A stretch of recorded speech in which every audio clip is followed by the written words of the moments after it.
오늘도 성전에서 그리고 각 가정에서 예배하시는 보배로운 성도님들을 축복합니다. 오늘 예배의 자리 가운데 우리의 모습, 우리의 마음, 우리의 감정까지라도 하나님 앞에 내어놓으며 예배의 시간이 되셨으면 좋겠습니다.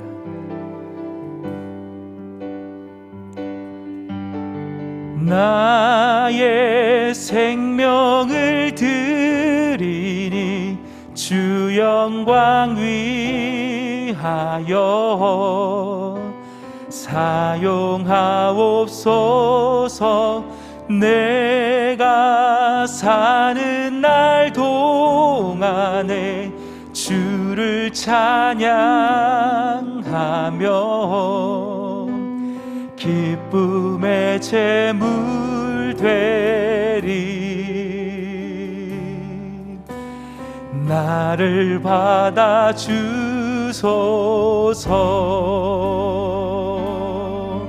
우리 함께 고백하실까요? 나의 생명을 드리니, 나의 생명을 드리니 주 영광 위하여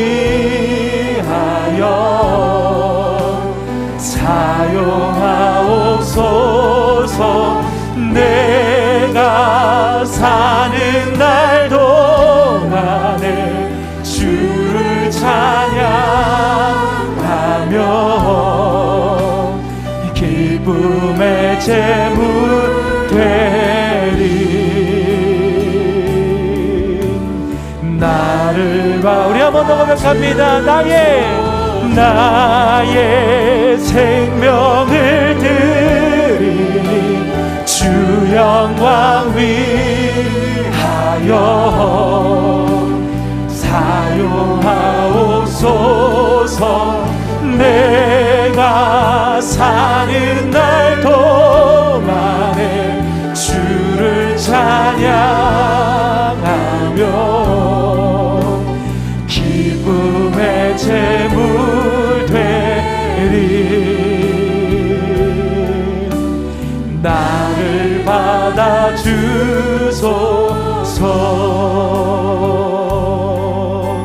나의 모습, 나의 소유, 나의 모습, 나의 소유,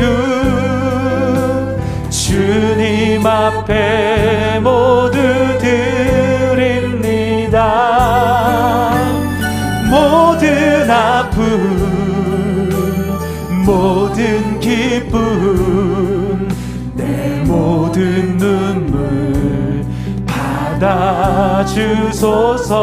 나의 모습, 나의 소유, 나의 모습, 나의 소유, 주님 앞에 모두 드립니다. 모든 아픔, 모든 기쁨, 내 모든 눈물 받아주소서. 나의 생명을 드리니 주 영광 위하여 사용하옵소서. 내가 사는 날 동안에 주를 찬양하며 기쁨의 제물 되리. 나를 받아주소서. 나를 받아주소서.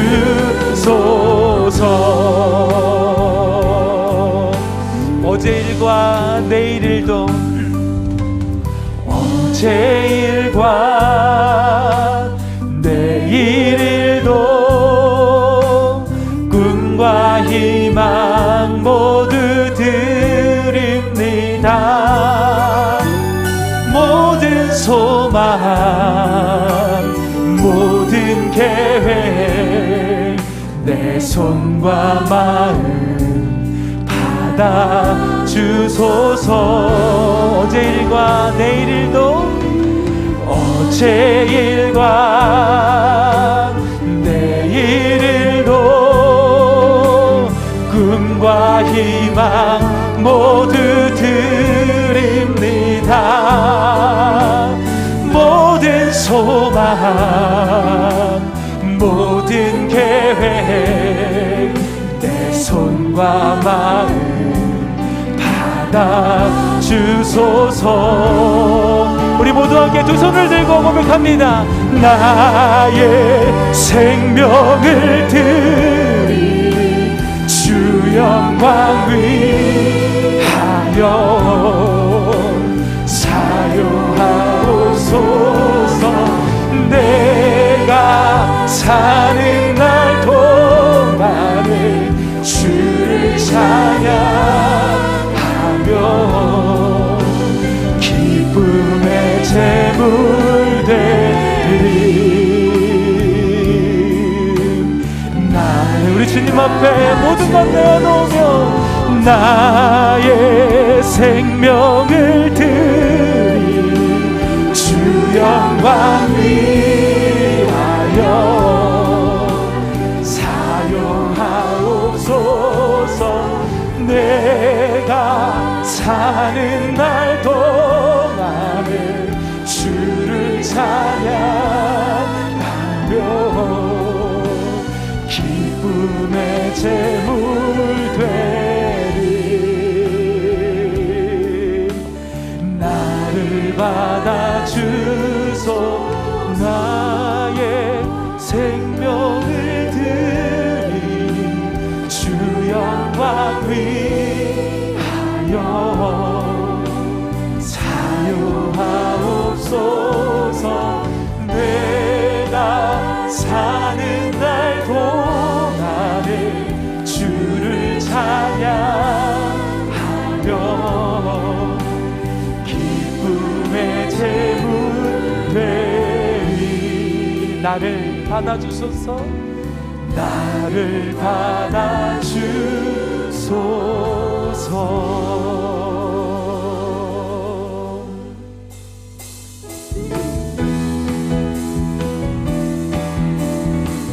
갈릴리 마을 그 숲속에서 갈릴리 마을 그 숲속에서 주님 그 11제자 주님 그 11제자 다시 만나시사 마지막 그들에게 말씀하시길 그들에게 말씀하시기를 너희들은 가라져 세상으로 너희들은 가라져 세상으로 가서 제자 삼으라 가서 제자 삼으라 나의 길을 가는 들을 세상 모든 영혼이 내게 달렸나니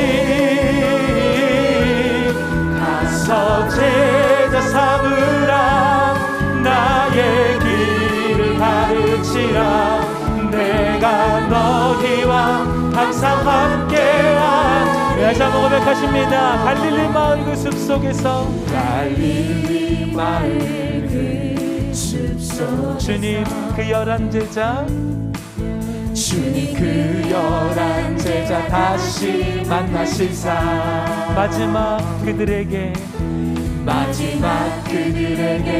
말씀하시기를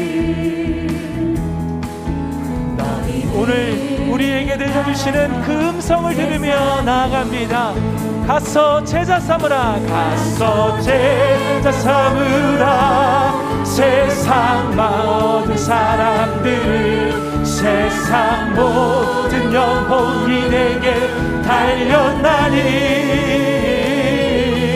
가서 제자 삼으라 나의 길을 가르치라 내가 너희와 항상 함께 가서 제자 삼으라 가서 제자 삼으라 세상 모든 사람들 세상 모든 영혼이 내게 달렸나니 가서 제자 삼으라 나의 길을 가르치라 내가 너희와 항상 함께 하라 모두 함께 자리에 일어나셔서 임재 찬양을 드리시겠습니다. 하늘의 문을 여소서, 이곳을 주목하소서. 주를 향한 노래가 꺼지지 않으니 하늘을 열고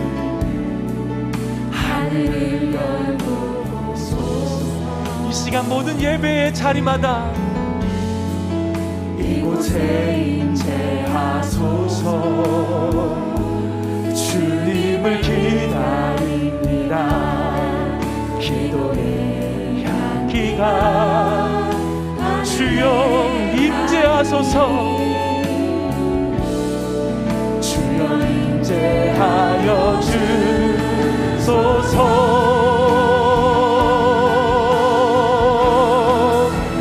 이곳에 오셔서 이곳에 앉으소서.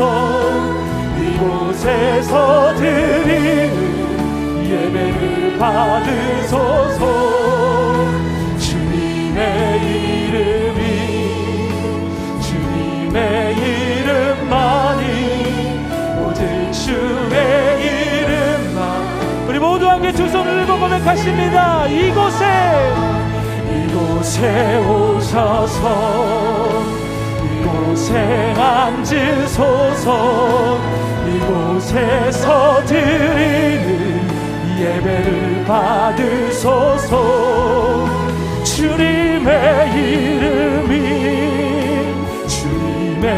이름만이, 오직 주의 이름만 이곳에 있습니다.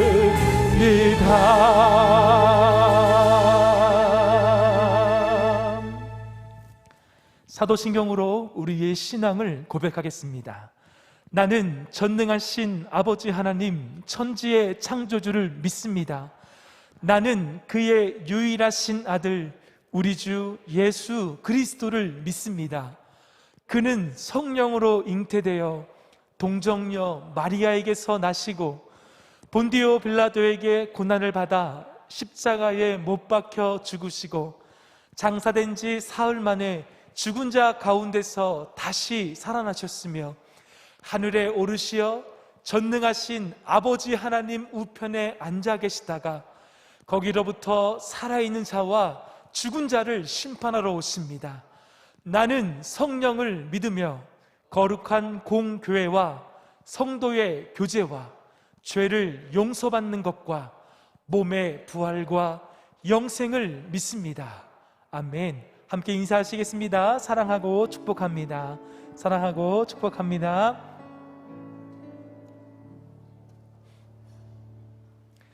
자리에 앉으셔서 찬송가 495장을 드리시겠습니다. 들으신 후에는 박문수 안수 집사님께서 기도해 주시겠습니다.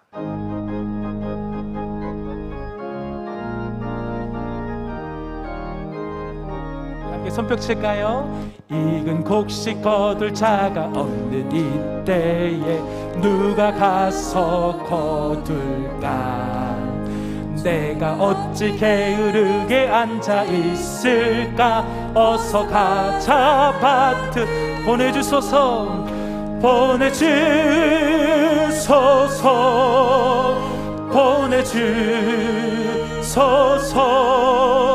재단 숯불 내 입술에 대니 어찌 주저할까? 주여 나를 보내주소서.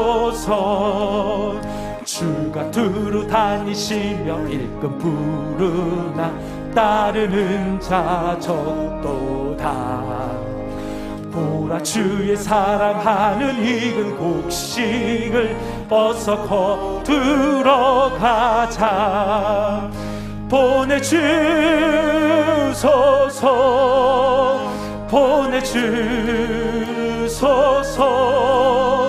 재단 숯불 내 입술에 대니 어찌 주저할까? 주여 나를 보내주소서. 주가 둘을 누르시니 언제 어디나 기뻐 가서 일하리. 주가 명령 내리실 때 능력 받아서 기뻐 거두리로다. 보내주소서, 보내주소서. 재단 숯불 내 입술에 대니 어찌 주저할까. 주여 나를 보내주소서.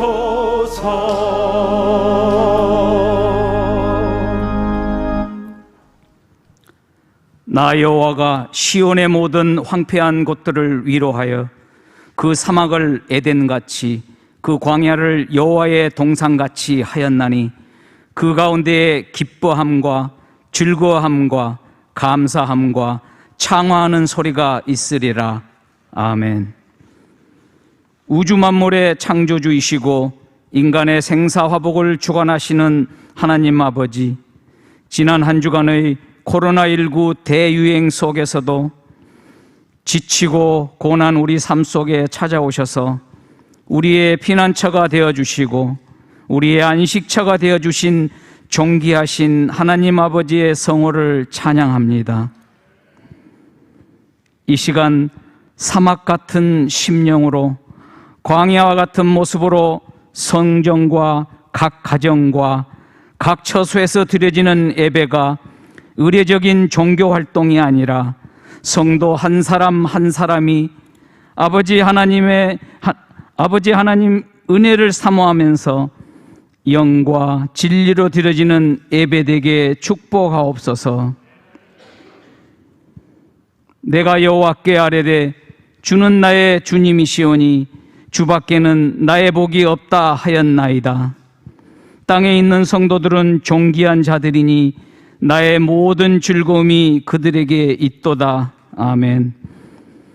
우리의 선열들이 목숨 바쳐 지켜왔고 우리가 지금 살아가고 있으며 우리의 다음 세대들이 앞으로 살아가야 할 자랑스러운 나라 대한민국을 위해 기도합니다.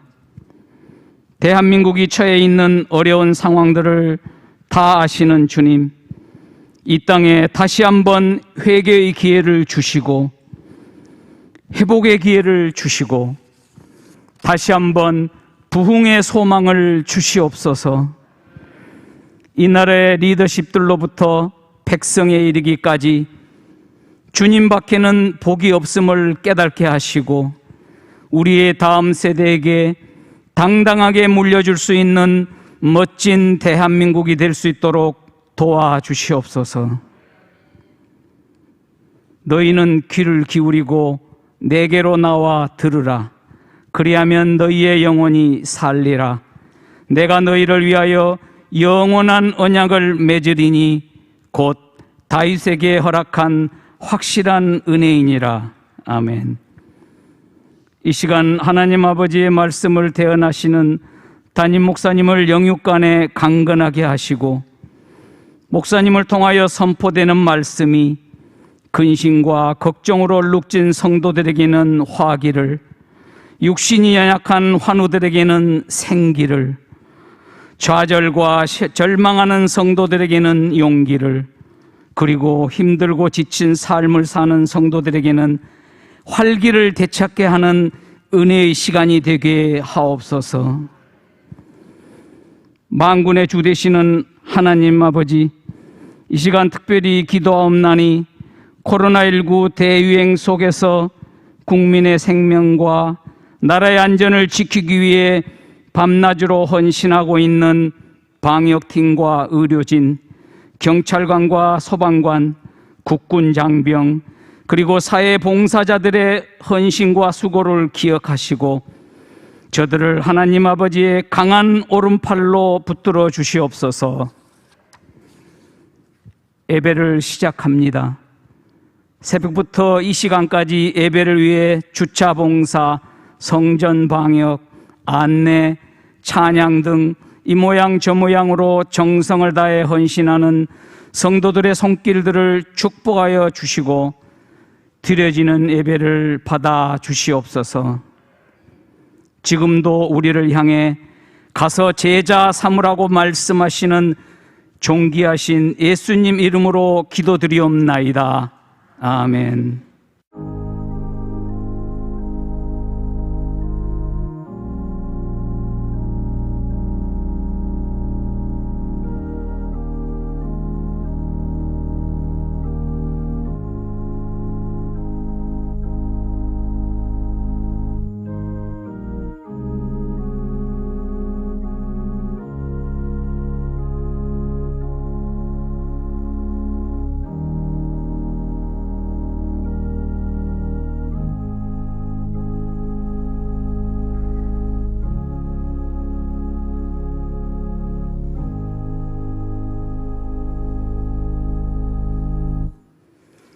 오늘 우리에게 주신 하나님의 말씀은 마태복음 28장 16절에서 20절입니다.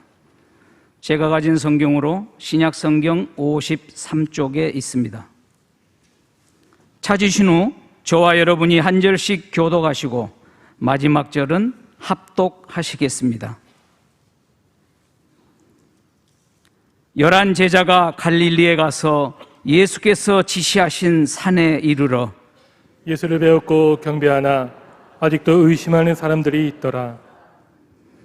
예수께서 나와 말씀하여 이르시되 하늘과 땅의 모든 권세를 내게 주셨으니 그러므로 너희는 가서 모든 민족을 제자로 삼아 아버지와 아들과 성령의 이름으로 세례를 베풀고 내가 너희에게 분부한 모든 것을 가르쳐 지키게 하라.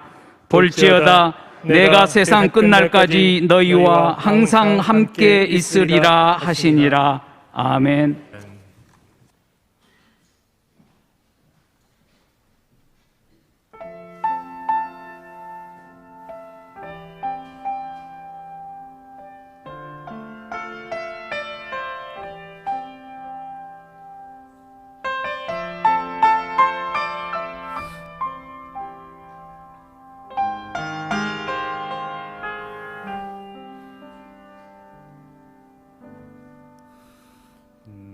평생 살아온 길 뒤돌아보니 짧은 내 인생길 오직 주의 은혜라 주의 은혜라 주의 은혜라 내 평생 살아온 길 주의 은혜라 주의 은혜라 담이 없는 사랑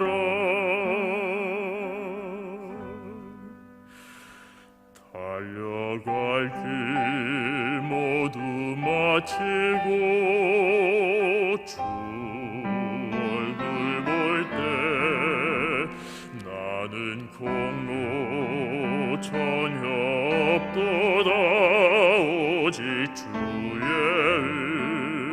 은혜라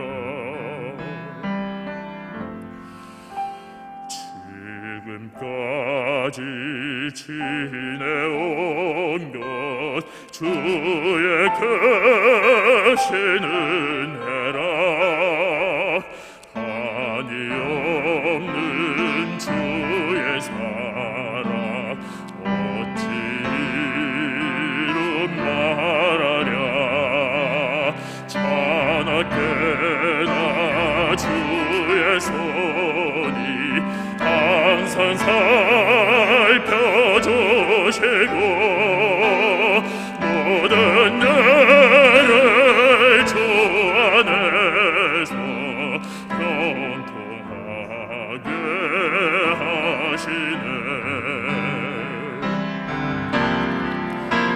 주의 은혜라 주의 은혜라 내 평생 살아온 길 주의 은혜라 주의 은혜라 답이 없는 사랑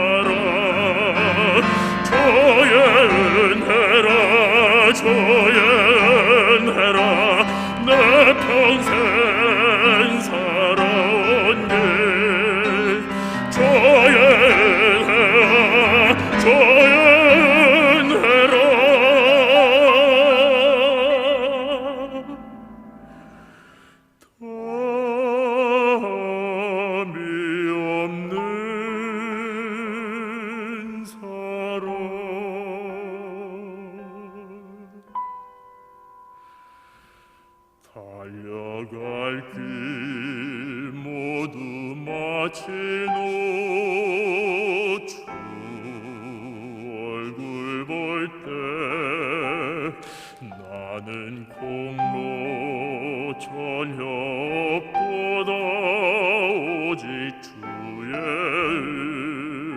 은혜라 나는 공로 전혀 없도다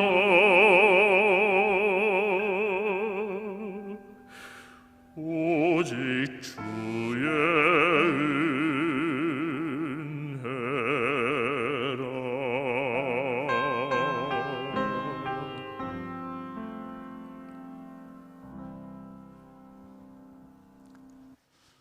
아멘, 아멘. 주의 은혜라, 주의 은혜라. 오직 주의 은혜라.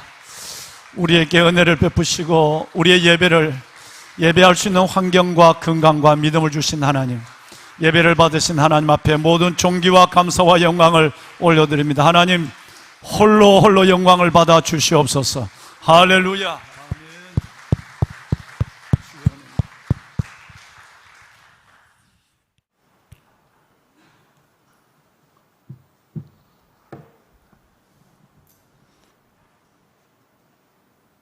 주의 인자심이 생명보다 나음으로 나의 입술로 주를 찬양할 것이라.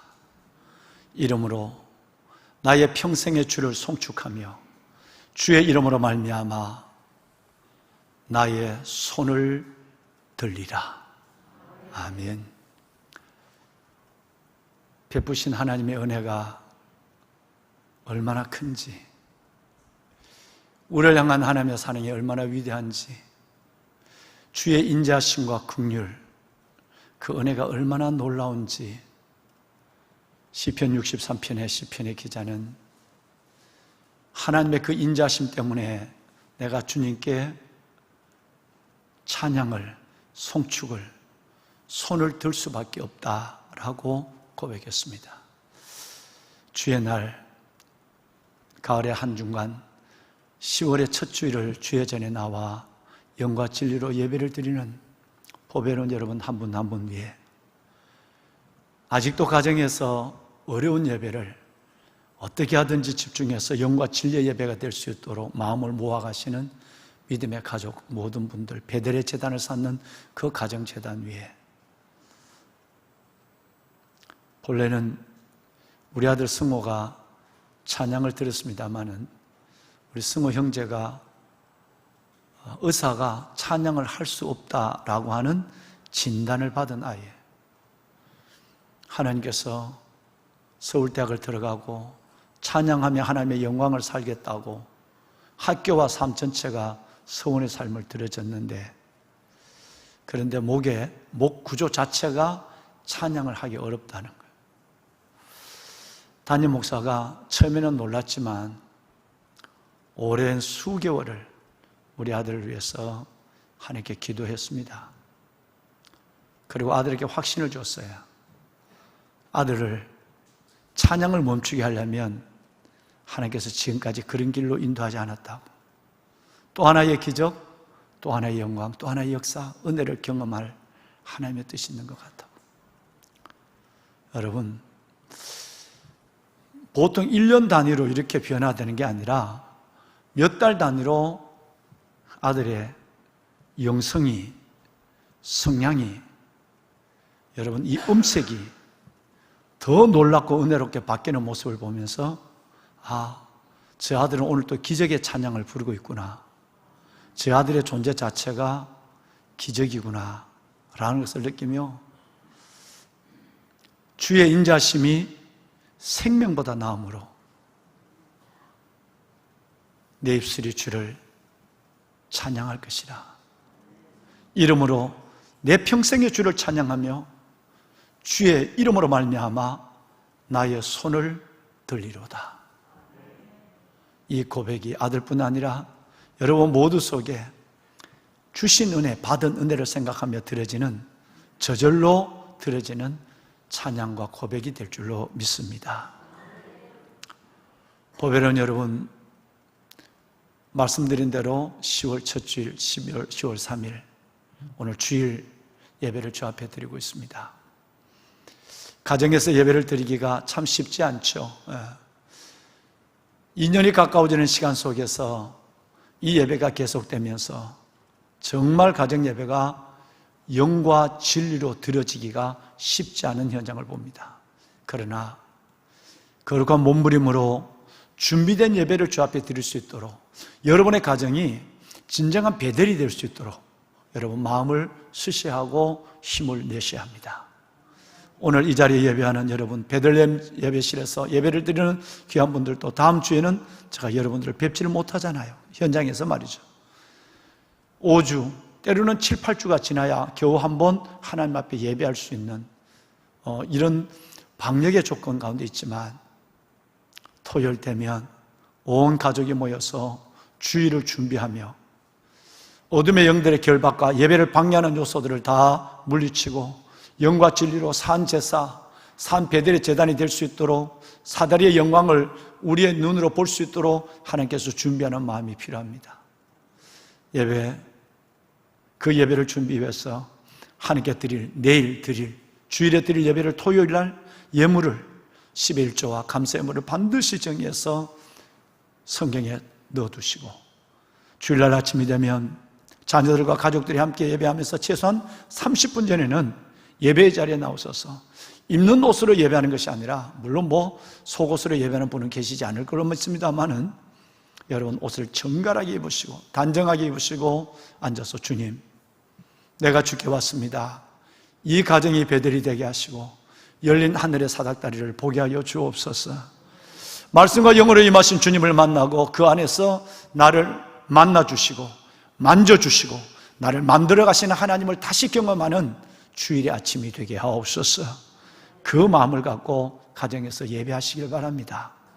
삼성의 신앙, 성의를 기억하고 성전에서 성전을 바라보며 드리는 선물을 드리는 그 예물 가운데 손길에 하나님의 임재와 역사와 축복이 반드시 함께 하실 줄로 믿습니다.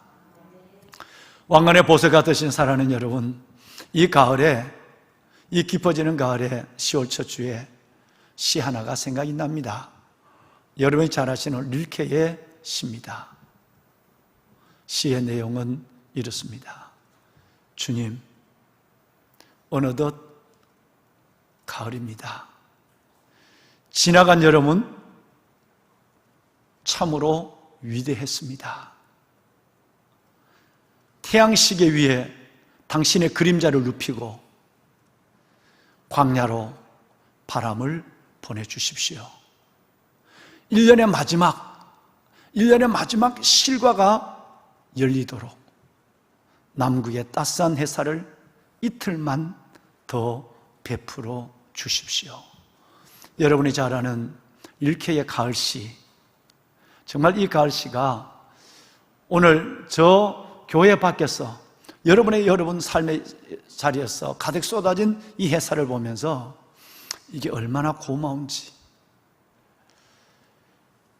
한 주간의 햇살이 아니라 가을에는 한 시간의 볕발이 얼마나 고마운지, 농사를 지어봐야, 열매를 거둬봐야 한 시간의 저 볕발이 얼마나 고맙고 귀한지 알 수가 있습니다. 왜냐하면 태양시계 위에 그림자가 기울어지고 있거든요.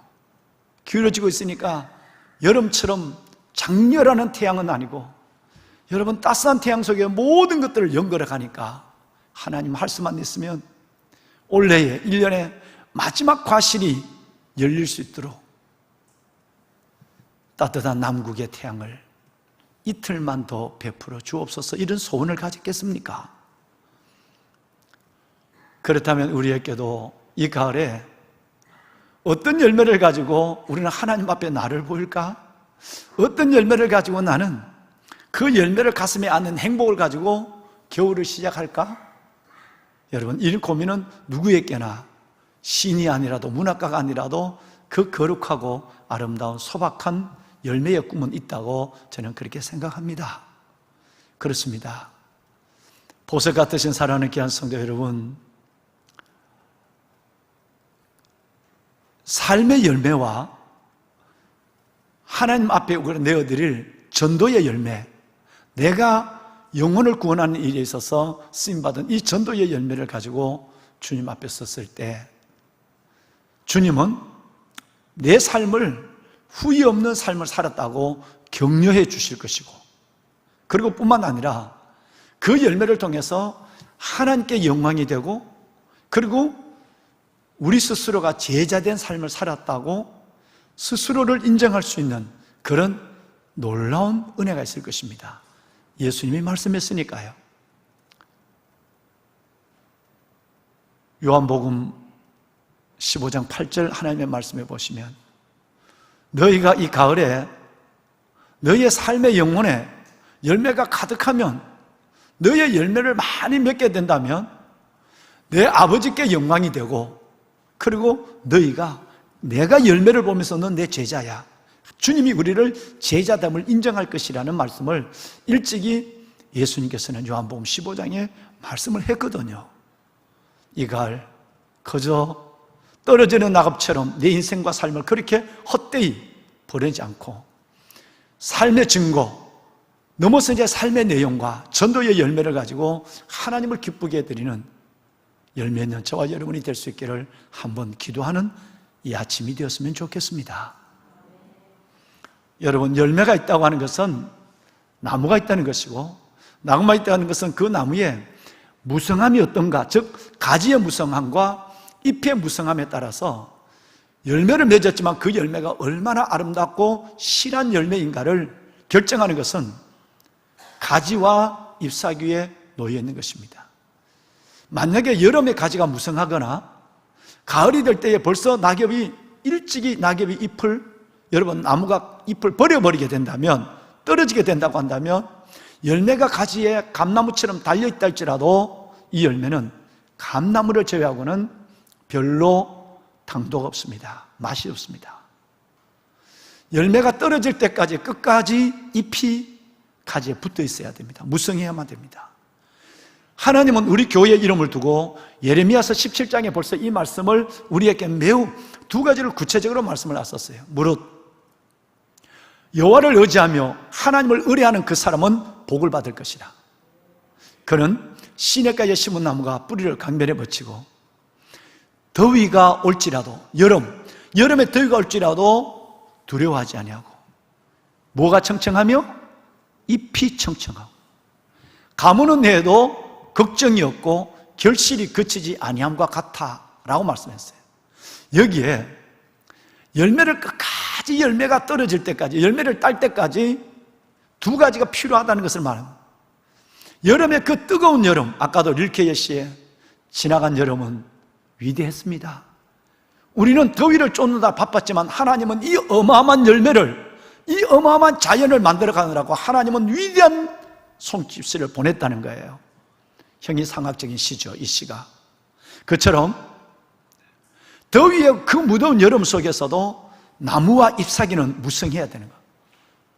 더운 여름에 말라버리면 가을에 열매는 볼품이 없어지게 되는 것입니다. 또 사랑하는 여러분, 가뭄이 온다면 가뭄은 해도 걱정이 없어야 돼요. 그래야 가지와 잎이 무성해져야 그 안에 있는 열매가 실한 열매고 달고 맛있는 열매가 주어지는 것입니다. 혹시 가을 들녘을 지나가시면서 이걸 한번 유심히 보십시오. 별을 뵐 때가 됐는데, 어제 제가 우리 형님과 통화를 하면서, 형님 별을 언제 뵈지요? 아직은 좀 있어야 될 것 같다. 다른 데는 다 별을 뵀어요. 형님이 너는 별을 안 뵌다는 거예요. 난 뭔지 한번 알고 있거든요. 별을 뵈면 이 코로나 상황이 2주 후에 좀 열리면 온 성도들에게 한번 국밥이라도 한번 드리면 어떨까? 그래서 내가 어제 물어봤어요. 그랬더니 아직은 열흘 정도는 볕발을 더 주고 싶어. 자기가 주나? 하나님이 주는데 주인이 베지 않겠다는 얘기야. 여러분, 벼를 보면서 제일 맛있는 벼는 어떤지 아세요? 벼가 이렇게 이삭을 밀어냅니다. 2주 만에, 14일 만에 이 밀어낸 이삭이 절사를 합니다. 고개를 숙여요.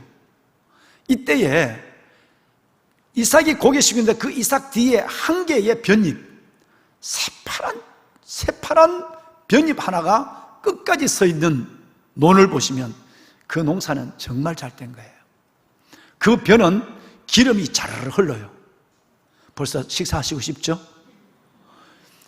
논을 보실 때 여러분 벌써 벼는 누렇게 절사 있는데 잎은 말라 비틀어져 버리고 벼때도 다 말랐어 하면 이런 벼는 밥을 해도 사래기밥이 생기고 기름기가 없어요.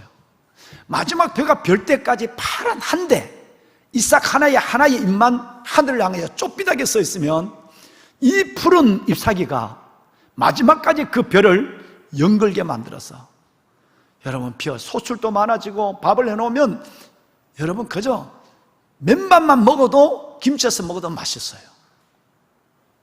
무엇이에요? 연근 열매를 아름다운 수고의 결산을 내가 가지려면 여름 내 지냈던 그 나무 가지와 잎사귀가 무성해야만 되는 거예요. 그래서 하나님께서는 우리 교회 이름을 그렇게 지으시면서 저와 여러분에게 무릇 여호와를 의지하며 하나님을 의뢰하는 그 사람은 복을 받을 것이라. 그는 시내가에 심은 나무가 뿌리를 강변에 붙이고 더위가 올지라도 두려워하지 않고 잎이 청청하네. 가무는 해도 걱정이 없고 결실이 그치지 아니함과 같으니라. 할렐루야. 저와 여러분의 인생이 마지막까지 이렇게 잎이 청청하고 고난의 더위, 가무는 고통이 있다 할지라도 여전히 우리가 하나님 앞에 아름다운 열매로서 우리의 인생을 말하는 그런 복된 여러분이 되시기를 주의 이름으로 축원합니다. 그레이트 커미션, 위대한 명령이 오늘 저와 여러분이 우리 집사님 박 집사님과 함께 읽었습니다. 예수께서 말씀하여 이르시되 주님께서는 하늘과 땅의 모든 권세를 내가 내게 주었으니 그러면 너희는 가서 모든 족속으로 제자를 삼고 아버지와 아들과 성령의 이름으로 세례를 주고 내가 너희에게 분부한 모든 것들을 가르쳐 지키게 하라. 볼지어다 세상 끝날까지 내가 항상 너희와 함께 있으리라 하시니라. 할렐루야. 이름하여 너무나도 잘 알고 있는 마태복음 28장 18절 이하에서 여러분 16절부터 읽으셨지만 18절 이하에서 20절까지를 Great Commission, 위대한 하나님의 명령이라고 하죠. 보면은 여러분 예수님의 생애를 한번 성경 복음서를 통해서 생애를 펼쳐보면 예수님이 십자가를 지시기 전, 즉 예수님이 십자가를 지시고 부활하기 전과 그리고 예수님이 십자가에 돌아가시고 부활하신 이후에 예수님의 사역이 확연히 구분된다는 사실을 우리는 쉽게 발견할 수가 있는 것이죠. 먼저 예수님이 십자가를 지시기 전에는 자신을 보여준, 자신이 만난, 자신이 공개한 대상자들이 모든 사람이었어요. 바리새인, 세리, 서기관, 병든 자, 귀신 들린 자, 모든 여러분 백성들 전혀 구분하지 않았어요. 예수님께서는 십자가를 지기 전에는 모든 사람에게 진리를 말씀하여 주셨고 진리의 기적을 눈으로 보게 해 주었어요. 자신을 공개하는 데는 대상을 가리지 않았습니다. 그런데 주님이 부활하신 이후에는 40일 동안 그들에게 나타난 것이 아니라 꼭 제자들에게만 주님은 나타났어요. 너희에게 평강이 있을지어다. 그리고 제자들에게만 나타났어요. 40일 동안. 두 번째 차이는 뭐냐 하면 주님이 십자가에 돌아가시기 전까지는 대부분의 주의 진리의 말씀을 파라볼레, 여러분 비유로 말씀해 주셨어요. 어떤 비유는 너무 신비하고 너무 난해해요. 해석하기 참 곤란해요. 그러면 주님은 그 비유를, 낮에 말씀한 비유를 제자들에게 모여서 제자들에게는 그걸 잘 못 알아듣는 신비하고 난해하니까 설명하는 자리도 있습니다. 제자들만 알아듣도록 설명했어요. 이사야 선지자는 이것을 일찍이 예언했죠. 모든 사람에게 자기를 보이고 모든 사람에게 대상으로 설교를 했지만 하나님 믿지 않는, 하나님 은혜 밖에 있는 영혼들에게는 눈으로 보아도 알지 못하고 귀로 들어도 깨닫지 못하게 하기 위해서 비유로 말씀한 거예요. 근데 예수님이 부활하신 이후에는 비유로 말씀하지 않았어요. 모든 것들을 직설적으로 말씀하셨어요. 직접 어린아이부터 어른들 누구든지 알아들을 수 있도록 직접적으로 말씀하여 주셨어요. 세 번째 주님의 사역의 차이점은 예수님이 십자가를 지기 전까지는 제자들과 더불어 먹고 자고 생활을 했어요. 그러니까 예수님이 보이지 않으시면 어디 가면 예수님이 계신다 싶어서 가면 거기 예수님이 계실 정도로 예수님의 동선이 제자들에게 다 읽혀져 있고, 왜? 제자들과 함께 살았으니까. 그런데 예수님이 부활하신 이유는 늘 제자들과 함께 한 것이 아니라 한시적이고 제한적으로 그리고 간헐적으로 제자들에게만 나타나서 너에게 평강이 있을지어다 이랬어요. 제자들과 늘 함께 먹고 마시고 그렇게 사역하지 않았다는 거예요. 때때로만 나타나서 그 제자들에게 자신을 보여주시고 말씀해 주셨다는 거예요. 네 번째 차이는 뭐냐 하면 주님이 십자가를 지시기 전에는 주님의 그 말씀이 폭이 너무 넓어요. 여러분, 예를 들어서 산상수훈으로부터 시작해서 병자를 고치시는 사건부터 시작해서 하는 말씀이 다 다르고 그 진리가 지금은 성경이라고 하는 것이 우리에게 주어졌으니까 예수님이 3년 동안 공생애를 사시면서 어떤 진리의 말씀을 전해주셨는가 우리가 성경을 통해서 이렇게 찾아보고 기억할 수 있지만, 만약에 성경이 기록되지 않는다면 여러분 그 많은 예수님의 진리를 기억할 수가 없어요. 그만큼 많은 말씀을 하셨어요. 그런데 예수님이 부활하시고 40일 동안 세상에 계시면서는 꼭 하나의 목적과 하나의 여러분 제목으로만 말씀하셨어요.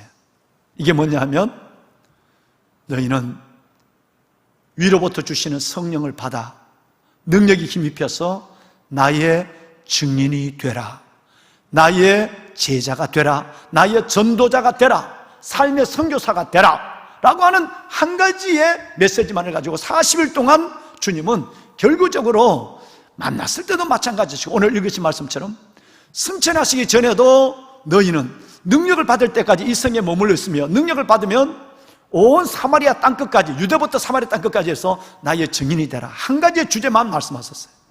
이제 우리 얘기를 합시다.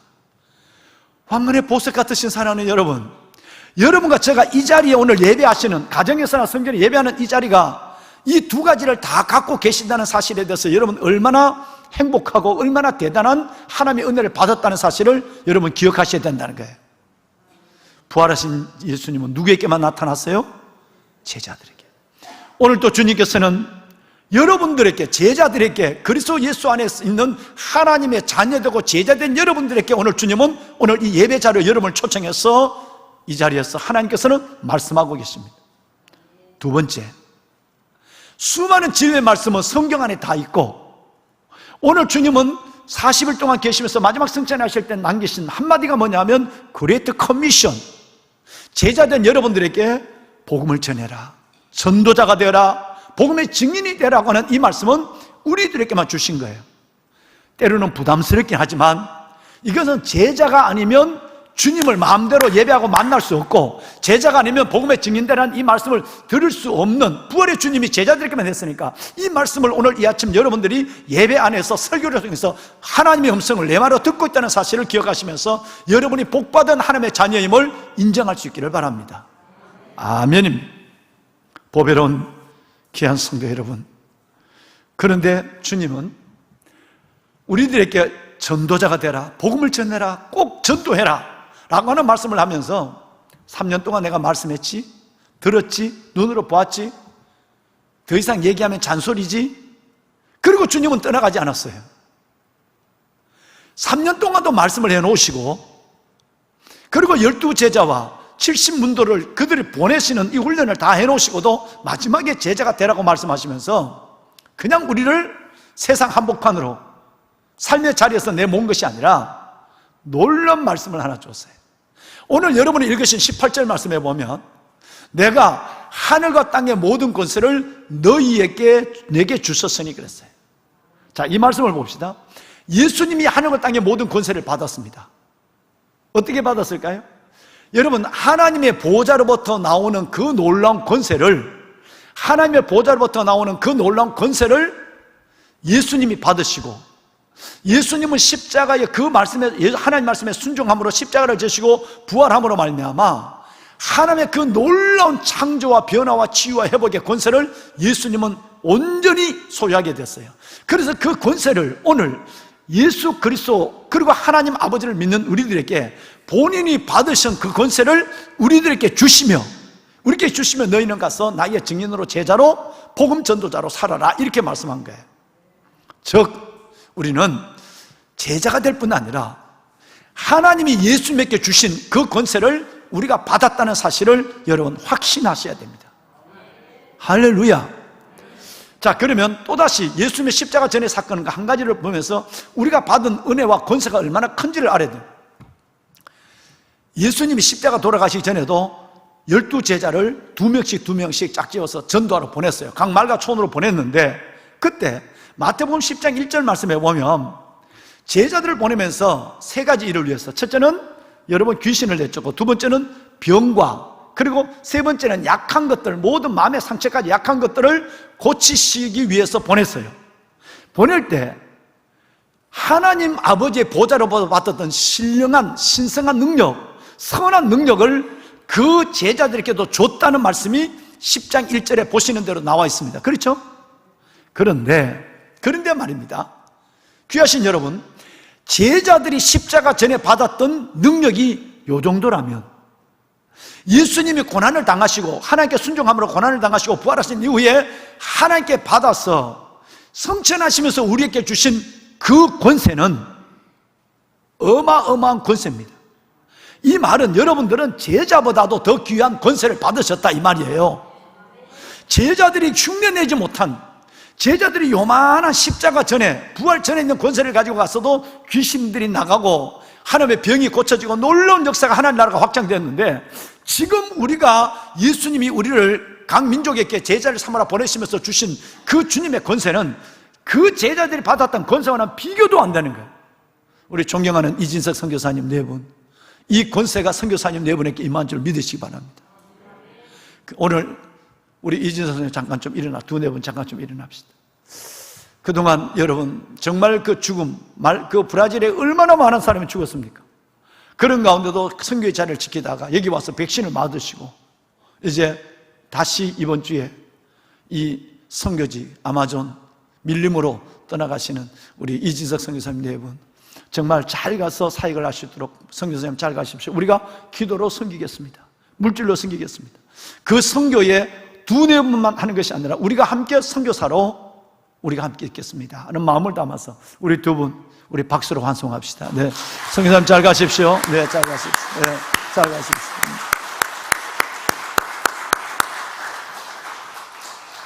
존경하는 선교사님 네 분, 보배로운 여러분, 제자들이 예수님의 십자가 전에 받으신 권능과 여러분이 지금 전도의 자리에서 하나님이 여러분께 부어주시는 권세는 비교할 수 없는 능력을 줬기 때문에 우리가 가서 제자를 삼고 세례를 주고, 그리고 여러분 그들을 주의 분부하심을 가르치는 대로 이 능력은 여러분을 통해서 드러나게 될 줄로 저는 믿습니다.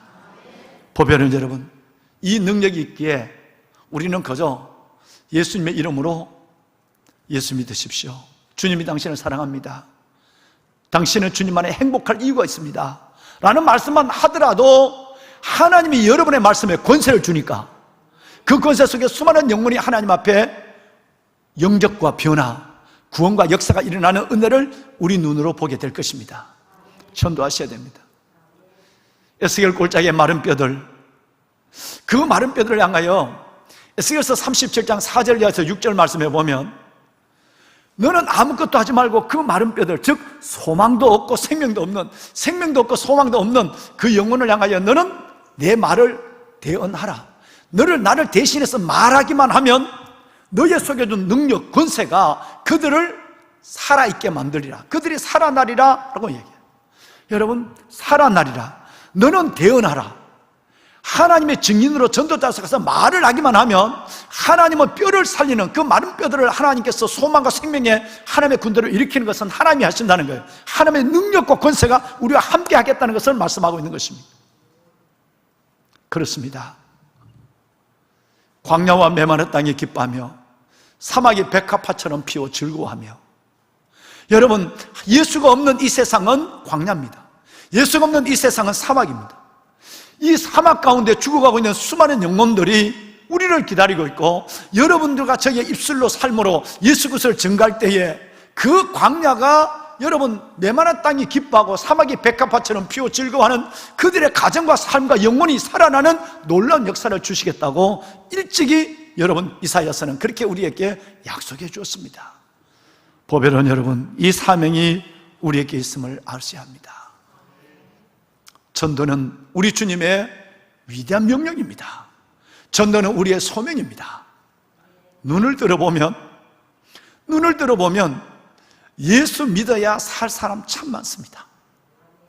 눈을 들어보면 예수 믿어야 살 사람이 너무너무 많습니다.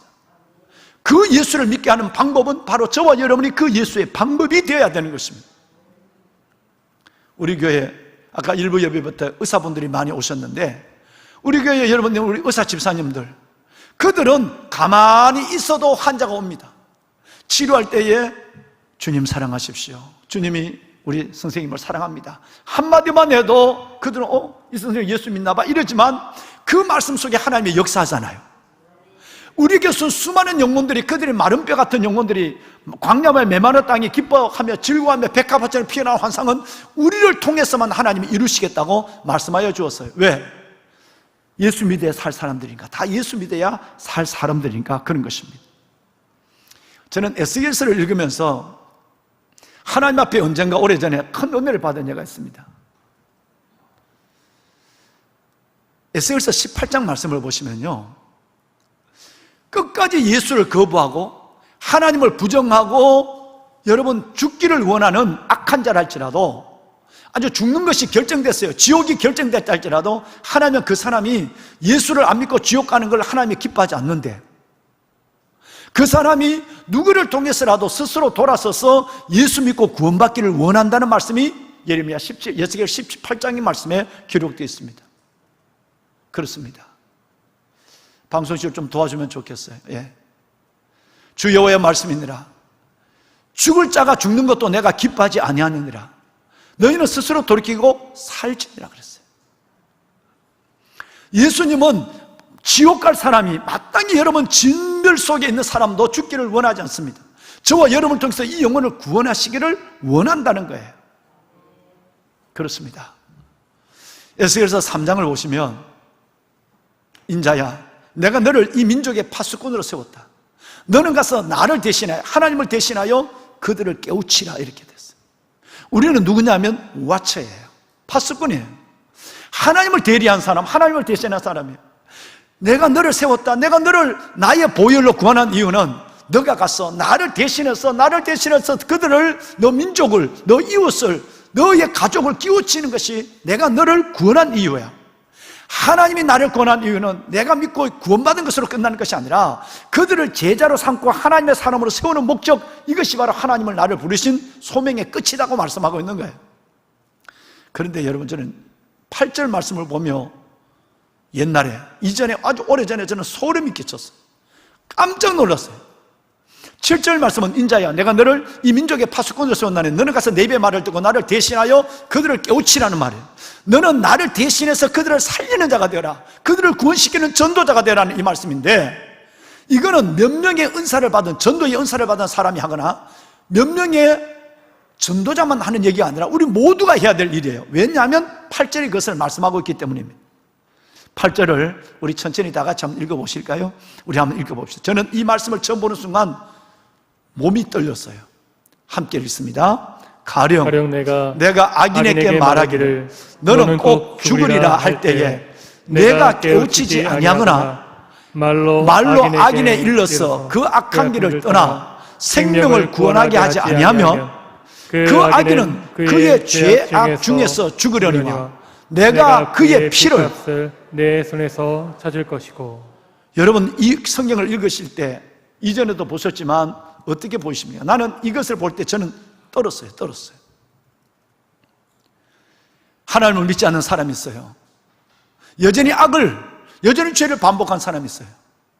그런데 그 악인에게 하나님의 선포에서 넌 끝이야, 넌 그렇게 영원히 지옥 갈 거야, 영멸할 거야 라고 얘기했는데, 그때 그 사람은 그렇게 지옥 가요. 근데 만약에 그 사람과의 만남을 이뤘던, 관계를 이뤘던 너가 말로 그 사람을 깨우치거나 그 사람의 생명을 구원하게 하는 일에 너가 협조하지 않는다면, 너가 증인이 되지 않는다고 한다면 그 사람은 죄악 중에 죽을 거예요.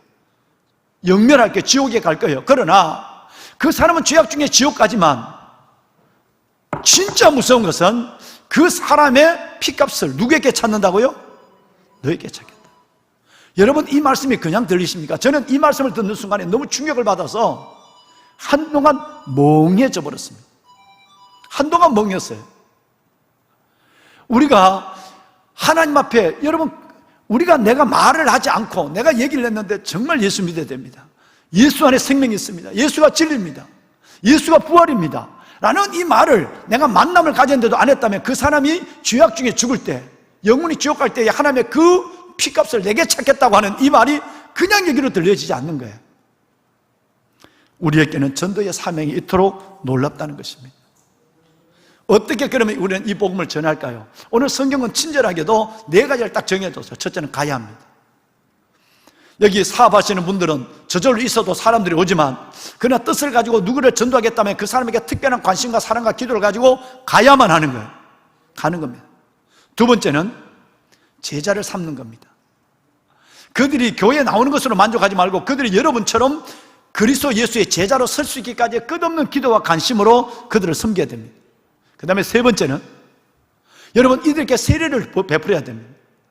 세례는 어떤 신앙의 입문의 과정의 의식이 아니라, 세례는 내가 예수 그리스도에서 거듭나고 새 사람이 되고 새 삶을 시작한다는 내 삶의 결단을 하나님 앞에 하는 선언과 같은 것입니다. 그러니까 세례는 너무 중요한 거예요.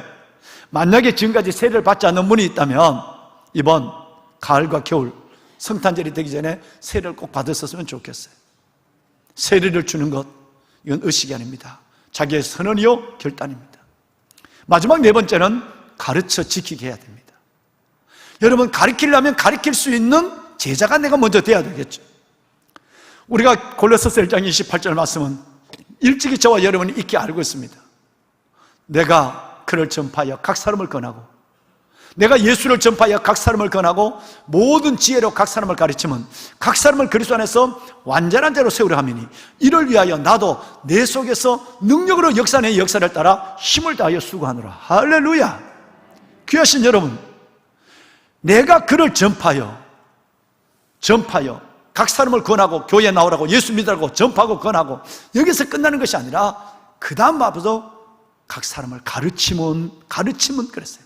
가르치면 반드시 여러분이 하나님의 진리의 말씀을 완전히 내 안에 정리하고, 이 말씀이 스데반 집사님이나 일곱 집사님처럼 내 안에 하나님의 복음이 내장되어 있어서 누구를 만나는 사람마다 교회에 나오라고 전파하고 권하는 것으로 멈추지 않고, 그리고 가르칠 수 있는 하나님의 사람이 되어야 되는 것입니다. 주님이 오늘 이 사명을 우리에게 주셨다는 겁니다. 보배로운 여러분, 이게 쉽지 않습니다. 왜 쉽지 않을지 아세요? 마귀가 못하게 하니까 그래요. 여러분, 전도가 쉽지 않습니다. 그런데 왜 쉽지 않느냐? 이유는 딱 하나입니다. 마귀가 여러분에게 입을 못 열게 합니다. 얼마나 오랫동안 예수 믿으셨어요? 얼마나 귀한 직분을 가지고 계십니까? 여러분이 누군가 말을 하려면 두 가지 때문에 마귀가 말을 못하게 해요. 왜냐하면 이 전도는 부활하신 예수님의 유일한 제목을 갖고 우리에게 끝까지 분부하신 그레이트 커미션이에요. 주님이 우리 모두에게 요구하는 전도의 사명이 있다고 한다면 마귀는 가장 싫어하는 것이 틀림없으니까요. 주님이 제일 원하는 거니까 마귀가 가장 싫어하는 거거든요. 이렇게 마귀가 싫어한다면 어떻게 마귀가 내 안에서 싫어하는 것으로 나를 조정하느냐 하면, 첫째는 자존심과 체면 때문에 예수 믿으라는 말을 여러분 못하게 합니다. 이제 잘 들으셔야 돼요. 여러분이 아니라 여러분 안에 있는 마귀가 여러분이 그토록 밥을 사주고 차를 마시면서 매일 만나는데도 예수 말 한마디 못하도록, 여러분의 체면과 이 문제 때문에, 관계 문제 때문에 이걸 얘기하다가 저 사람을 서먹해 주면 어떡해요? 여러분, 이래서 마귀가 아예 여러분 속에 예수 말을 못하게 만드는 것은 사탄이 여러분 속에 역사하는 거예요. 두 번째는 낙심이 여러분을 입을 못 열게 만들어요. 여러분이 모처럼 용기를 내서 밥을 사주고 차려 사주면 친구야, 우리 교회 가자. 정말 예수 믿어야 살아. 주님이 길이야, 진리라고, 생명이라고. 이 얘기를 했을 때 야야 그만둬. 넌 예수 얘기, 너 예수 얘기 안 해도 알아. 요즘 교회 다니는 것들이 뭐 여러분 이런 얘기 몇 마디 들으면 음에 기주고 이래가지고는 다시 그 친구 앞에 예수 얘기를 말 못하도록 낙심이 되어버려요.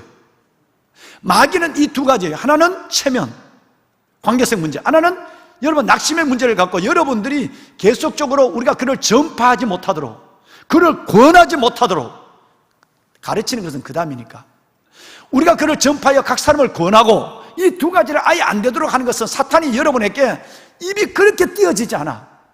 여러분 가족인데도 입을 못 열어. 위에 사람이 아니라 밑에 사람인데도 입을 못 열어. 이것은 마귀가 여러분을 철저하게 조정하고 있습니다. 지금까지 몇 년입니까? 한번 생각해 보십시오.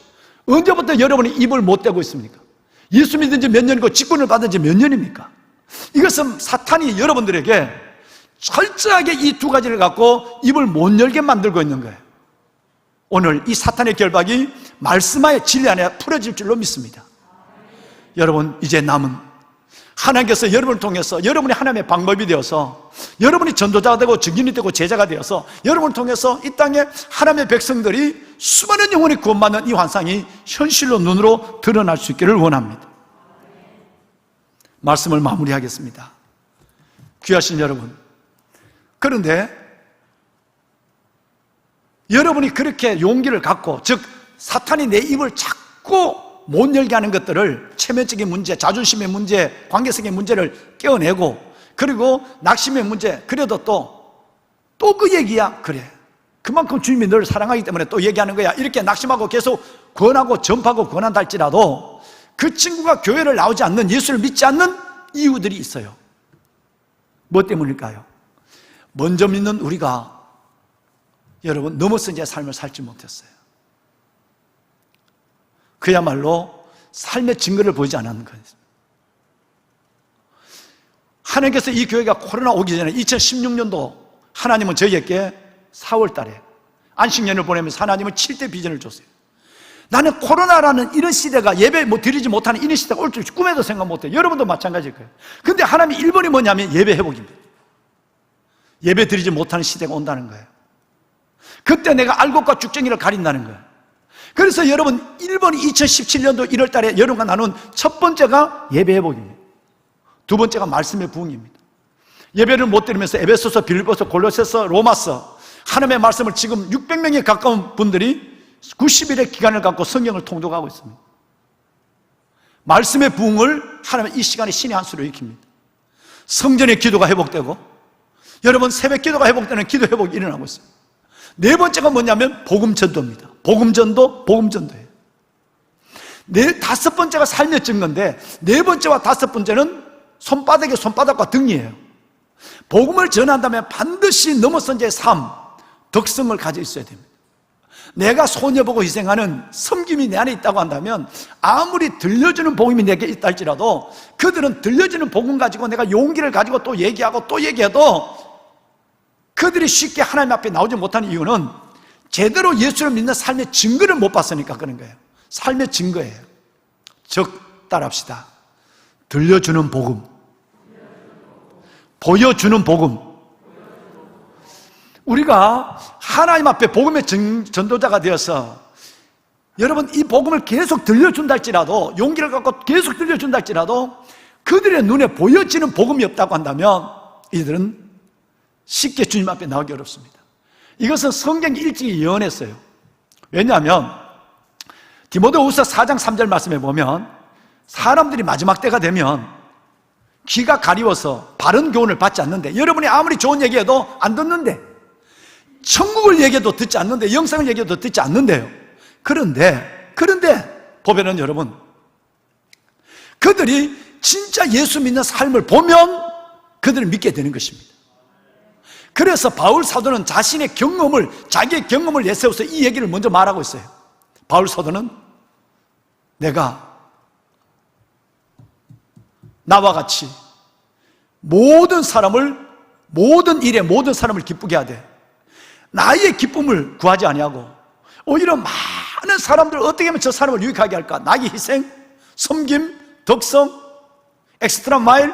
여러분, 이렇게 내가 섬기는 일들을 위해서 내가 살아가면, 그래서 그들로, 그 다음에 여러분 말씀하세요. 내가 처음부터 할게요. 나와 같이 모든 일에 모든 사람을 기쁘게 하되 자기의 유익을 구하지 않고 많은 사람의 유익을 구하여 그들로. 안 돼. 다시. 나와 같이 모든 일에 모든 사람을 기쁘게 하되, 말로만 하는 거예요. 말로만 전도하는 것이 아니라 나와 같이 모든 일에 모든 사람을 기쁘게 하되 자기의 유익을 구치 않고 많은 사람의 유익을 구하여 그들로 구원을 받게 하라. 한 번만 더. 그들로 구원을 받게 하라. 들려주는 복음 갖고는 안 되는 거예요. 이제는 들려주는 복음이 있어야 그들로 구원을 받는 역사가 전도가 된다, 이 말이에요. 할렐루야. 여러분, 이제는 무엇보다 여러분 들려주는 복음자가 돼야 돼. 복음 전도자가 돼야 돼. 그 다음에는 삶을 통해서 보여주는 복음 전도자가 돼야 됩니다. 한 가지 제가 경험한 일을 말씀을 드리고 오늘 찬양을 드릴 것입니다. 잠실에 가면 정신요고가 있습니다. 아세요? 정신요고. 혹시 여기에 정신요고 출신 손 들어봐요. 우리 교회 권사님 중에 정신요고 출신들이 있는데 오늘 여기 나오지 못하셨구만.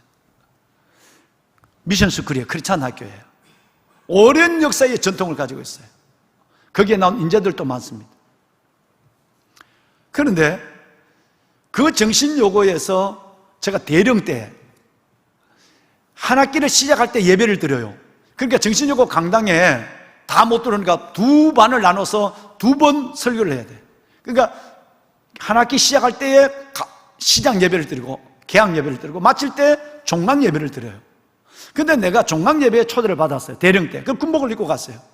나는 걱정이 많았어요. 이 학생들이 예배 때 떠들고 화장하고 머리 만지고 이런 걸 워낙 많이 봤으니까 어떻게 하지? 그래서 내가 아주 겁을 주기 위해서 군복을 입고 갔잖아. 군복을 입고 대령 계급장을 달고 갔는데 저는 깜짝 놀랐어요. 아이들이 찬양을 하는데 그냥 아이들이 찬양하는 것이 아니라 신병교육 때처럼 아이들이 일어나서 손을 흔들고 일어나서 찬양하는 거예요. 이야, 세상에 이런 학교가 있나가? 드문드문 앉아있는 사람이 있지만 대부분 일어나서 찬양하는 거예요. 우리 학군단 세례식에 가서 본 모습처럼 말이에요. 깜짝 놀랐어요. 설교가 40분 동안 설교를 하는데 아이들이 고개를 숙이고 있거나 딴짓하거나 말하거나 여러분 화장하거나 이런 아이들이 하나도 없었어요. 충격이었어요. 저는 충격. 어떻게 이 아이들이 이렇게 아름다울까? 그랬어요. 그런데 그 교장 선생님에게 아이들을 칭찬했습니다. 그런데 3학년이 졸업하기 전에 3학년들만 내보고 부흥회를 한번 목사님 와서 해주면 좋겠다고. 그래서 내가 너무 웬만하면 두 번 안 가요. 근데 그 아이들 모습이 너무 이뻐서 내가 여러분 두 번째 졸업반 부흥회를 갔다는 거 아니에요. 졸업반이면 다 이제 군대는 2등병 되면 뭐 군기가 들있지만 1병만 되면 나태하거든. 근데 3학년 되면 얘들이 벌써 아마 다 수능도 다 치고 퍼졌을 거라고 생각했어요. 3학년의 모습이 똑같은 거야. 얼마나 내가 은혜 받는지 알 수가 없어. 그래서 내가 이 교회 부임하자 아마 기억하실지 모르겠어요. 2011년인가 12년도에 거기에 정신요고 선교 합창단이 있습니다. 그래서 선교 합창단을 불러서 우리 교회 주일 낮 예배 때 선교 합창단이 한번 찬양을 이쁘게 한 예가 있어요. 기억나십니까 혹시? 대부분 새로 오신 분들이니까 모르시죠. 그런 일이 있었어요. 여기서 우리에게 은혜를 끼쳤어요. 이 애들 막 얼마나 이쁜지 몰라요. 식당에 가서 국밥을 한 그릇 우리 식당 권사님이 준비했는데 그들이 둘러서서 찬양을 한 곡만 하는 것이 아니라 마음을 다해서 브레싱 축복하는 거예요. 감동이었어요. 권사님 막 식당 권사님 막 울었잖아. 이쁘기 그지없어요. 그런데 이 아이들이 15명이에요. 어느 교회에 초청을 받고 미국에 가고 필리핀도 가고 뭐 여러분 뭐 전 세계를 다녀요. 이 아이들이 수준이 그래요. 3학년이 없어요. 3학년은 공부해야 되니까 1학년, 2학년밖에 없어요. 그런데 이 아이들이 어느 교회 가든가 어느 자리에서 찬양을 하면 그 다음에 환복을 하고 학교로 돌아갈 때는 막 그 본고 미니버스에 서로 타려고 막 달려가는 거예요. 근데 교장 선생님은 이걸 여러 번 본 거예요. 우리 아이들이 너무 이쁜데 어떻게 그렇게 찬양할 때와 다르고 마치면 서로 차를 타려고, 왜냐하면 그 미니 봉고는 12명이 타는 거예요. 여러분, 지도 선생님은 서울대 사범대학을 나온 분이에요. 여러분, 이분과 같이 가고 거기에 반주자가 또 따라가면 5명 정도는 서야 돼요. 그래서 그런지 이 아이들이 마치고 환복을 하고 옷 들고 여러분 챔버림 들고는 막 차 타라 그러면 서로 뛰어가는 거예요. 그래서 교장 선생님이 이걸 보다가 지도 교사를 불렀어요. 이봐 선생님, 난 우리 애들 참 이쁜데 난 이거 하나가 이해가 안 돼. 그렇게 이쁘게 찬양하고 예배 드린 아이들이 서로 자리에 앉겠다고 저렇게 옷을 들고 저렇게 뛰어가가 하는 모습은 너무 소란스럽고 너무 은혜가 안 돼. 지도 선생님에게 얘기한 거예요. 그러니까 선생님이, 교장 선생님이 얘기하는데 선생님이 확 웃으면서 웃는 얼굴로 교장 선생님 잘못 왔었습니다 이런 거예요. 무슨 잘못? 내가 그저께도 봤는데 애들이 그렇게 차로 뛰어가던데. 실은 그게 아니라 우리 아이들은 4명 내지 5명이 서야 됩니다. 내가 알지. 그러니까 내가 애들 보고 지금 뭐라고 그런 거 있는 거야.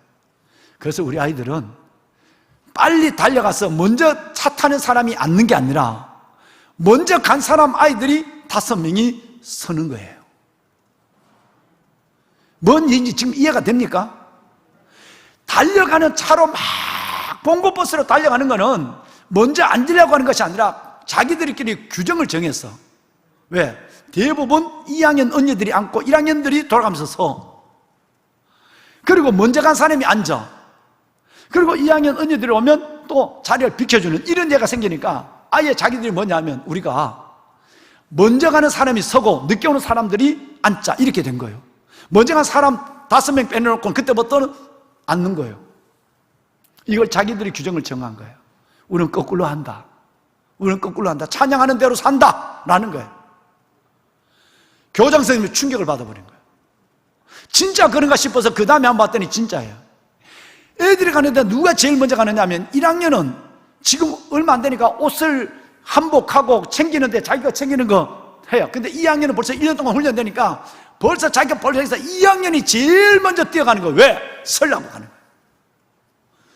설라고 2학년이 제일 먼저 가는 거예요. 1학년들이 언니 내가 규정대로 하자. 늘 1학년들이 앉고 2학년들이 8명이 서는 거예요.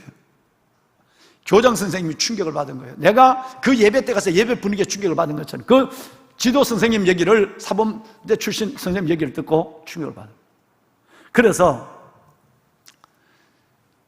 학교발전위원회 학부모들의 모임 자리에서 여러분 우리 아이들이 이렇게 아름답습니다. 제가 이 학교 교장인데 정말 제가 감동이었습니다. 이 얘기를 한 거예요. 이 얘기를 했는데 그 자리에 있었던 교회 안 다니는 다른 정신여고 보냈는 교회 안 다니는 학부모 하나가 일주일 후에 돈을 3천만 원을 수표를 들고 학교장실을 찾아온 거예요. 선생님 저는 교회를 안 다닙니다. 저는 정신여고가 미션스쿨이라서 나는 교회를 안 다니니까 우리 애가 여기 가는 부분에 대해서 저는 별로 마음이 내키지 않았습니다. 그런데 한 학기를 마치고 2학기가 들어섰는데 이 아이가 아빠와 나에게 감사하는 마음을 갖는 모습을 보고 진짜 학교가 다르구나. 그리고 지금까지는 자기 스타킹 벗어서 아무 집어 던지고 했는데 이 아이의 삶의 규모를 보고 학교에서 예절을 가르치나? 근데 아이가 자기 공부를 하는 모습을 보면서 공부해라 잔소리하지 않았는데도 자기를 하는 거예요. 내가 교회를 안 다니지만 이 아이가, 우리 아이가 변하는 그 어려운 사춘기를 무지무지 힘들게 보냈는데 근데 이 아이가 이렇게 아름답고 규모 있게 크는 모습을 보면서 내가 얘가 졸업하기 전에 나도 교회를 가게 됐다 생각을 했습니다. 근데 지난주에 교장 선생님이 성교 합창단 얘기를 할 때에 우리 딸은 합창단이 아닌데, 우리 딸이 그렇게 아름답게 변하는 모습, 지금 2학년인데 아름답게 변하는 모습을 보고 나는 졸업하기 전에 교회 가 있다 생각했는데 3학년 때 교회 가려면 좋은 대학 가려고 교회 가는가 보다 이렇게 오해할까 싶어서 제가 이번 주부터 교회를 나오기로 결심을 했습니다. 그런데 교회 선생님 너무 고마웠어. 내 몸이 한번 아프다면 3천만 원이 아깝겠습니까? 저희 아빠와 얘기해서 이 3천만 원을 드릴 테니까 23인승 버스 이거 하나 사서 선교 합창단에게 주시면 어떨까요? 적어서 미안합니다. 그때에 이 버스가 한 4천만 원 정도 되는 것이었대요. 그런데 제가 돈을 다 드리지 못해서 우리가 이것밖에 없어서 죄송합니다. 교회를 안 다닌 가정이에요.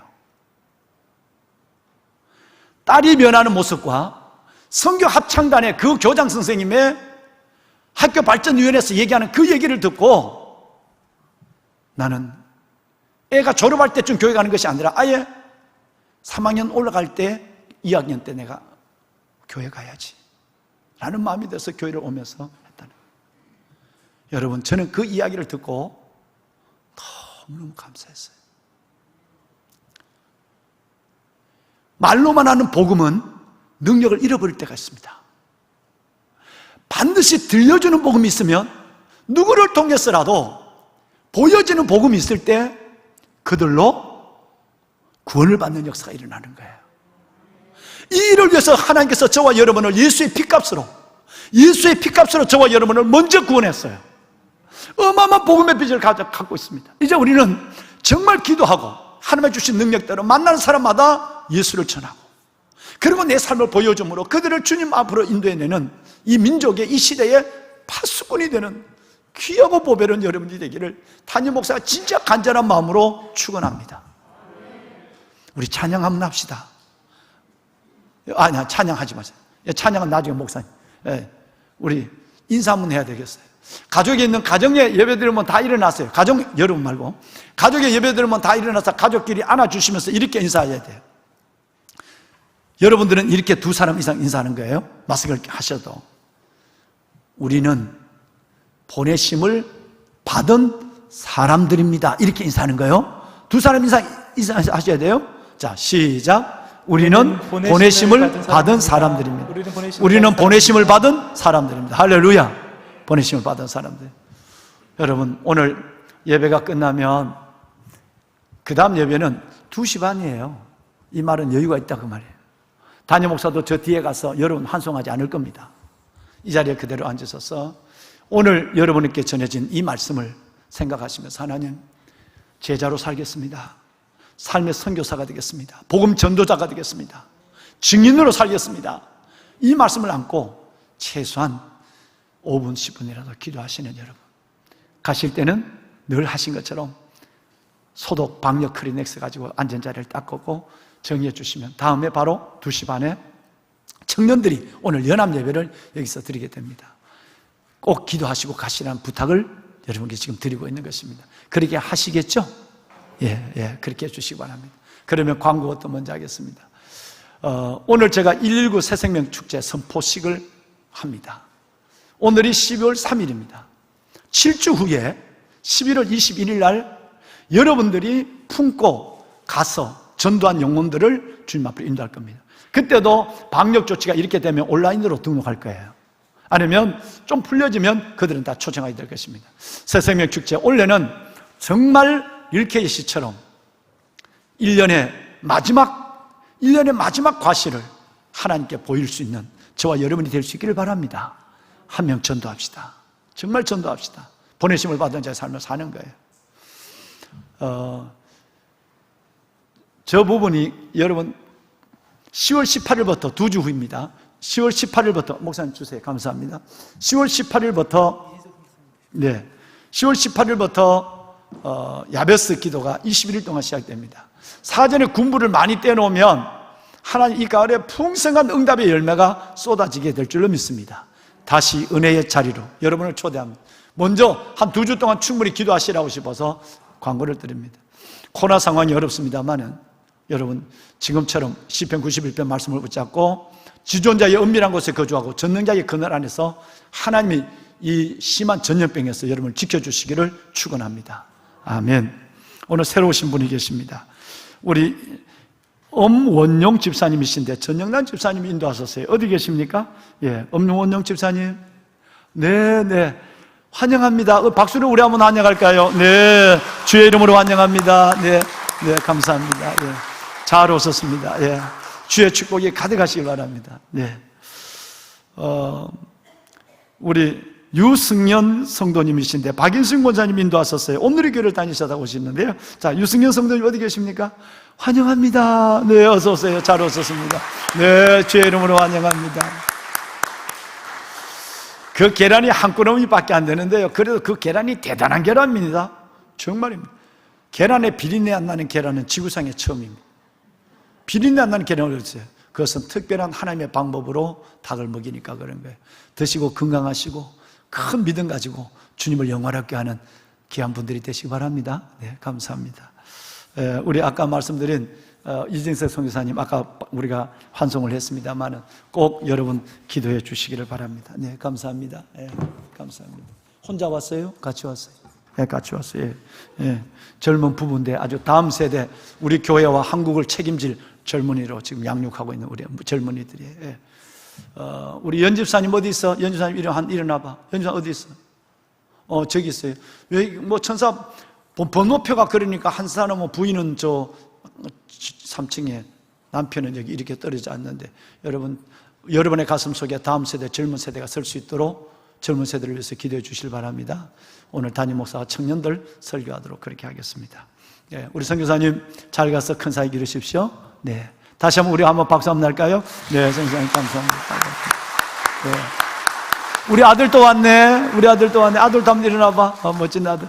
그래 아들 환영해. 네, 그래. 감사해요. 여러분 우리 다 일어나 볼까요? 다 일어나 봅시다.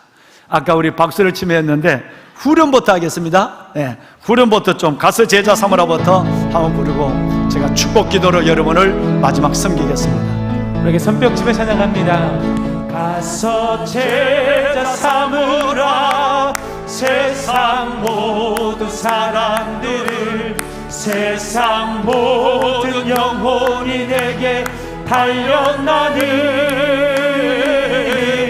가서 제자 삼으라 나의 길을 가르치라 내가 너희와 항상 함께하리라 갈릴리 마을 그 숲속에서 주님 그 11제자 주님 그 11제자 다시 만나시사 마지막 우리들에게 부탁하시기를 마지막 우리들에게 말씀하시기를 너희들은 가라 너희들은 가라 세상을 다시 한번 큰 소리로 가서 제자 삼으라 세상 모든 사람들을 세상 모든 영혼이 내게 달려나니 가서 제자 삼으라 나의 길을 가르치라 내가 너희와 항상 함께 하리라. 여러분 자리에 앉으십시오. 자리에 앉으시는 이유는 예배를 마치며 증인으로 제자로 전도자로 살겠습니다 말씀을 붙잡고 기도하기 위해서 여러분을 자리에 매신 것입니다. 이제는 우리 주 예수 그리스도의 은혜와 하나님 아버지의 무한하신 사랑하심과 구원받은 우리를 제자의 삶을 살아가는 전도자로 복음의 증인으로 하나님의 귀한 삶의 선교사로 파송하시고 그 사역을 이룰 수 있도록 권세를 주신 성령 하나님의 감화 감동 충만의 역사가 오늘 주의 날 말씀을 듣고 기도하고 나가는 보배롭고 귀한 성도들 머리 위에 와 저들이 드린 소중한 예물, 이 선물의 손길들 위에 와 전에서 가정에서 드려진 이 소중한 기도의 제목들 위에 이 나라의 민족과 우리의 자녀들, 다음 세대들 위해 이제부터 영원토록 함께 하시기를 간절히 축원하옵나이다. 아멘. 하나님 축복하소서. 주님 증인으로 살겠습니다. 복음 전도자의 삶으로 살아가겠습니다. 오 아버지 하나님, 내가 하늘과 땅의 모든 권세를 내게 주셨으니 주님께서 주신 그 놀라운 권세를 우리에게 주신 주님, 그 권세로 우리를 파송하시는 주님 감사합니다. 모든 민족으로 제자를 삼게 하시고 아버지 아들과 성령의 이름으로 세례를 주게 하시고 주님이 우리에게 말씀하신 모든 것들을 가르쳐 지키게 하여 주었어 열매 풍성한 인생의 삶을 믿음으로 살아가는 아버지의 자녀들 되게 하소서. 오 하나님, 영광의 주 하나님, 여기를 주옵소서.